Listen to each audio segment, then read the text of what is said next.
नमस्कार, बहुत स्वागत आप सभी का जी मध्य प्रदेश छत्तीसगढ़ देख रहा हूं। मैं हूं आपके साथ कोमल गंगवार। शुरुआत करेंगे बड़ी खबर के साथ। सीएम डॉक्टर मोहन यादव आज एक दिवसीय दौरे पर भिंड के लाहर पहुंचे थे, जहां उन्होंने निजी गार्डन में आम सभा को संबोधित किया। इसी दौरान सीएम ने आम जन से बीजेपी प्रत्याशी संध्या राय को जिताने की अपील की है। वहीं जनसभा में कांग्रेस पर निशाना साधते हुए सीएम ने राहुल गांधी के आलू से सोना बनाने वाले जुमले का जिक्र किया और जमकर हमला बोला है।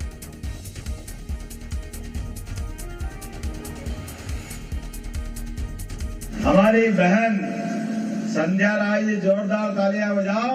इनका नाम संध्या राय जी है, लेकिन इनके साथ इतना अच्छा भाग्य है, यशस्वी प्रधानमंत्री के साथ रहकर के संध्या दिन के उजाले की तरह सेवा कर रही है सबके सामने। परमात्मा की कृपा है।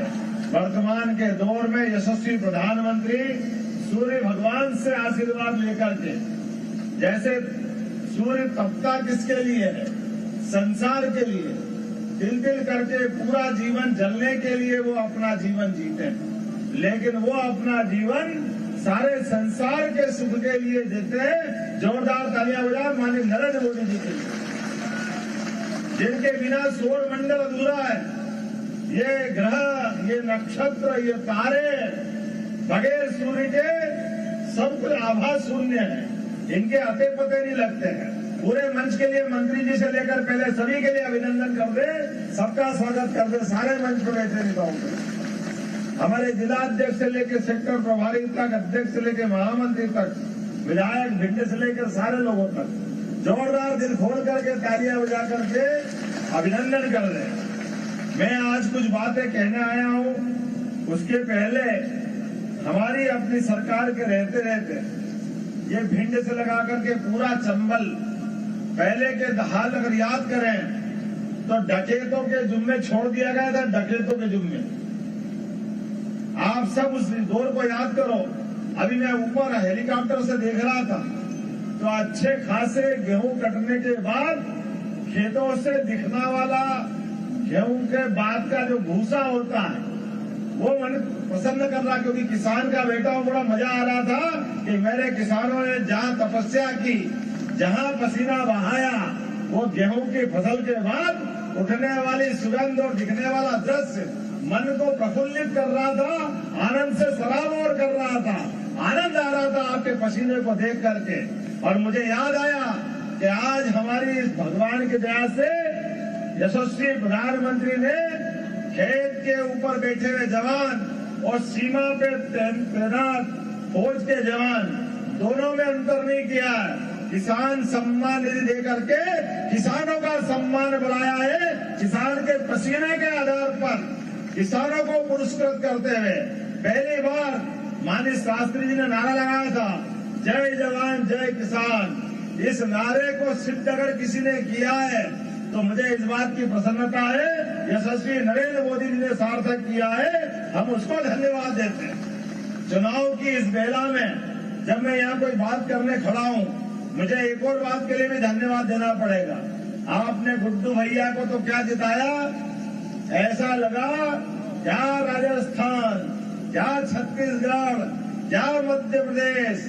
मेरे पहले ही सरकार के इस दौर में जब राज्य सरकार का चुनाव था तो आपने 35 साल का सूखा भी मिटाया और गुड्डू भैया के साथ 163 हमारे कमल के फूलों की माला मध्य प्रदेश सरकार में पिनो के दी। मैं आपका आभार मानता हूं नरेंद्र मोदी जी की बात का, इतना आप ध्यान रखते हो। मैं इस बात के लिए भी धन्यवाद देता हूं। राकेश शुक्ला जी, आपके माध्यम से सरकार भी गौरवान्वित है। आप मंत्री है हमारी सरकार के, जोरदार तालियां बजाओ। इधर मंत्री बने, इधर मुख्यमंत्री बने, इधर गुड्डू भैया अपने हिसाब से कितने अच्छे सेवा करने के लिए कार्यकर्ता मिले। और मुझे इस बात की और प्रसन्नता है, नरेंद्र मोदी जी ने उस समय कहा था कि मैं डबल इंजन की सरकार चाहता हूं। बोला कि नहीं बोला था उनने? तो डबल इंजन की सरकार में एक पहला इंजन लगाया हमने राज्य सरकार के माध्यम से। अब दूसरी की बात करने हम यहाँ खड़े हुए हैं। दूसरी अपनी सरकार बनेगी, तीसरी बार माननीय यशस्वी प्रधानमंत्री नरेंद्र मोदी जी की सरकार, उनकी बेला पे मैं आपके बीच बात करने आया हूं। आप अगर हम चुनाव की इस बेला में बात करेंगे, चुनाव को लेकर खोल के बात करेंगे, तो आप तो अपने तरह से देखो, मंत्री जी बैठो, आपको राज करने के लिए दिया है। एक नारा लगा था, मोहन यादव जी संघर्ष करो। अरे अब संघर्ष तो आपने करवा दिया जिनका कराना था, अब तो सरकार चलाने के लिए आशीर्वाद आपका चाहिए।